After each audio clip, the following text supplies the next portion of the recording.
to Trinity Place. This is the 9th Sunday of Pentecost.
Welcome back to Trinity Place. My name is Cameron Miller, and this is Hawaiian Shirt Sunday, also known as 9 Pentecost.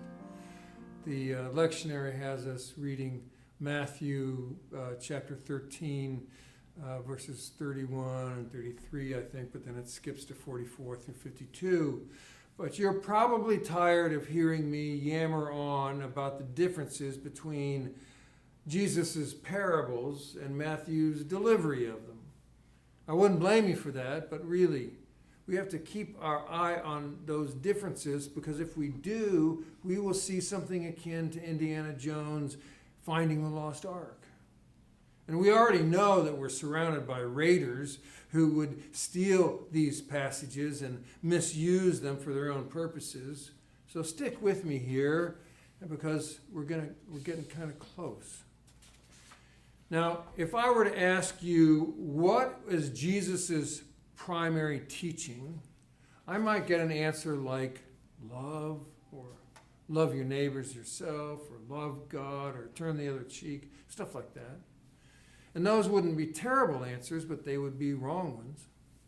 Jesus' primary teaching is summed up in this phrase: thy kingdom come on earth as it is in heaven. Thy kingdom come on earth as it is in heaven. Why else would Jesus keep telling us what the kingdom of heaven is like if it wasn't so that we could build it up on earth as it is in heaven? In today's reading alone, we're given 5 similes for what the kingdom of heaven is like. A mustard seed that grows big, yeast that leavens, hidden treasure that creates abundance, a merchant who knows what the greatest value is, and a net that holds us all. But the most interesting one of those, one for our purposes at least, which is the one, the most interesting one for our purposes is the last one, which is not about the kingdom of heaven at all. It's about the scribes. Scribes for the kingdom of heaven, Matthew calls them, who are like a painter, a woodworker, a poet, someone who's able to work a treasure and bring it from it, both old and new, to massage out the old and the new. So think about a fine tabletop, worked and loved until it is smooth as a baby's bottom, and it's oiled and it's shined until the natural, waving, undulating beauty of the wood's grain is paired with splendid inlaid stone and resin. The old and the new rising up from the treasure of what was once an old tree. The scribe trained in the kingdom of heaven is like that kind of woodworker, and from out of a parable or a story or a fractious set of laws, that scribe massages it until it bubbles, until the wisdom bubbles up from it, both old and new wisdom. Now, it's been said over the centuries that Matthew considered himself a scribe trained in the kingdom of heaven.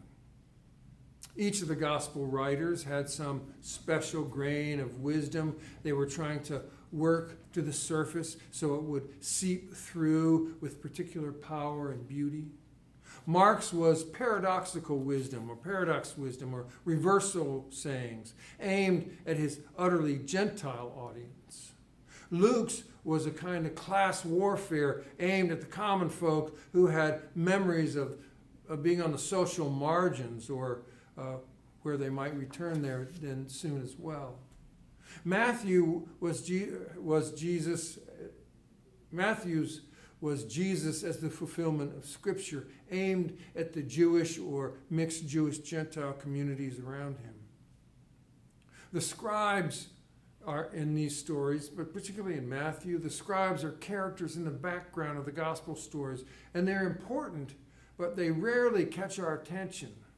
They're kind of like background soundtracks that alert us to when some romance is about to bloom, or a disaster is about to happen, or danger is yawning.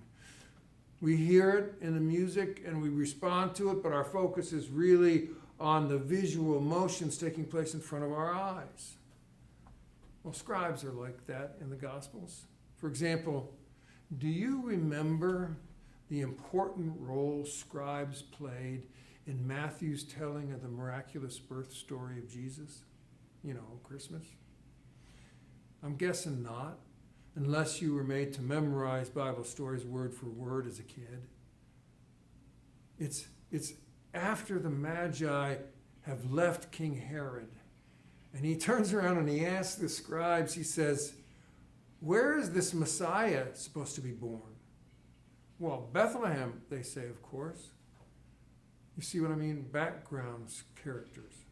But what's important about the scribes is that they are the ones who interpret the Scripture for the king. And in a culture in which very few people were literate, the ones who could read and write, especially if they had capable of multiple languages, they held a lot of power. They had the privilege of revealing what the meaning of Scripture was. So Herod, who of course felt threatened by the Magi's claim of this king of the Jews about to be born, called on the scribes and grilled them about the meaning of the messianic Scripture. Is an alternative king really going to be born? And if so, where? He wants to know. So the scribes tell him. Now, we don't remember them in that story, but they're there and they're an important feature of it. Matthew, you see, fancies himself a scribe trained in the kingdom of heaven. He's able to interpret the meaning of Scripture. He can tell us, he is claiming, when and where Scripture is fulfilled. Now, I want to share with you a little tidbit of information I came across while preparing for today. It's a black hole I fell into, which happens from time to time. I just start reading about some obscure thing related to Scripture, and before I know it, a few hours have passed. Well, whether it's germane or not, you get a serving anyway. Scribes wrote or copied sacred Scripture, of course. We know that. And that was, in fact, their primary job. But there were scribes in every culture and every religion writing down administrative details and laws, as well as copying sacred texts. It was the printing press, of course, more or less, that put them out of business. The Jewish scribes, I found out, had some special rules they had to follow while writing down Torah and the other books of the Bible. First, only clean animal skin could be used to write on. And also, the ink had to be made from a batch with a special recipe. And then every column written could have no less than 48 and no more than 60 lines. Now, I love this one because I do it too. The scribe had to say each word out loud as they were writing it. Now think about how many times the word G-O-D is written in Scripture. Picture the thousands of times that word appears. Well, every time before a scribe wrote it, they had to wash their pen, and then they had to wash their entire body, And then they had to wash their hands 7 times. And only then could they write that one word. If 3 consecutive pages contained mistakes, then even small ones, the whole manuscript had to be redone from the beginning. Now, there are apparently a bunch of other obsessive rules that scribes had to follow when copying sacred texts. But my point is that it was a profession with rigorous training and both high esteem and considerable power. Now, I had an unexpected call from a good clergy friend of mine recently who had had a big retirement thing, But when I discovered what I discovered right now, in the course of that call, that he was spending his summer as a supply priest for a chapel on an island in Michigan, I said, "Hey, you're supposed to be retired." To which he said, "Being a priest isn't a job anyway. We don't do any work or anything like work."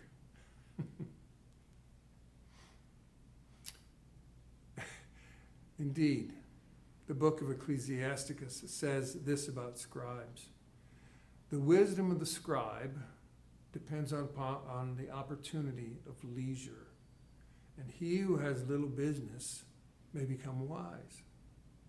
That's Ecclesiasticus 38:24.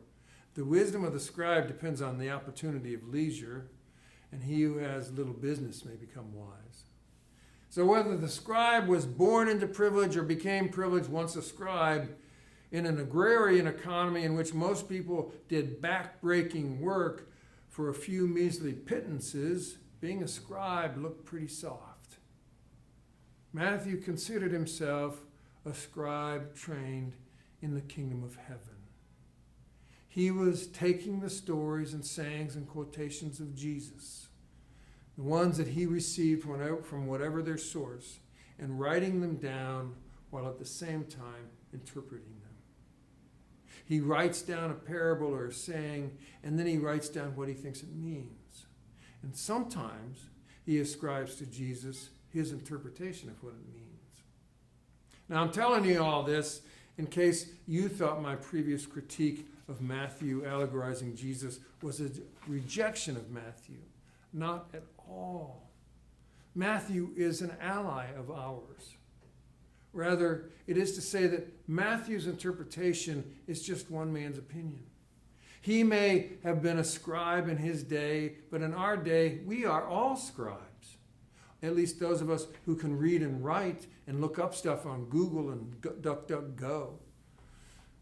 For all intents and purposes, especially because of the genocidal war that separated Matthew from Jesus, his scribal interpretations are not any closer to the living Jesus than ours might be.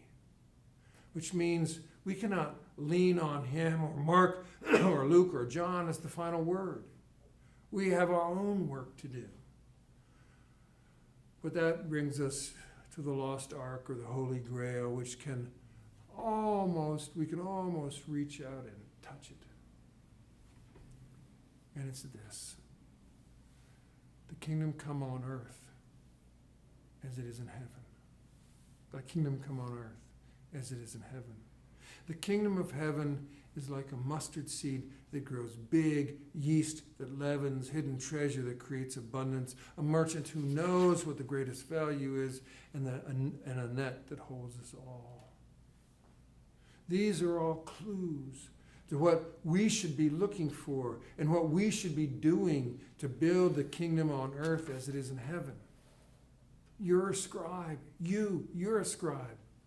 Take this text and interpret its meaning. We're standing right here in front of the Holy Grail, and all we need to do is figure out these clues about how to build the kingdom on earth as it is in heaven. I'm not exaggerating, really, I'm not. This is our sacred wisdom, and figuring it out, well, that's our job. It's our task, it's our sacred responsibility from which none of us ever gets to retire. Thank you for being here. and peace be with you.